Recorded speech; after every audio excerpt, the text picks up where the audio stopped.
Welcome to Burlap Teachers. Enjoy the video. In this video, I will explain how to replace your Cateye battery.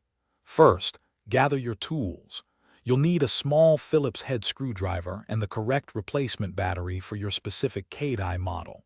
Make sure you have a clean, well-lit area to work in. This helps prevent losing any tiny screws or components during the process. Preparation is key for a smooth battery swap. Now let's access the battery. Look for the small battery compartment cover, usually on the back or bottom of your Cateye unit. Using your small Phillips head screwdriver, gently unscrew the tiny screws holding the cover in place. Be careful not to strip the screw heads. Once the screws are loose, carefully remove the cover, setting it and the screws aside safely.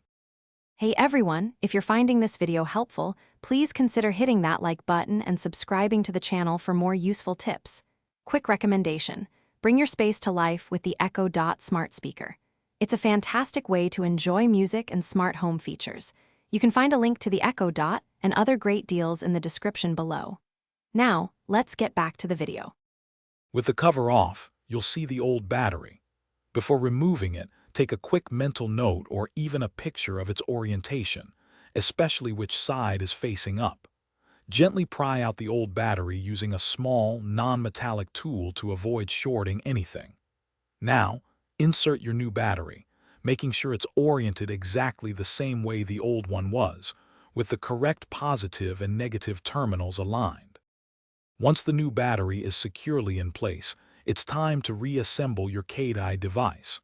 Carefully put the battery compartment cover back on, aligning it properly.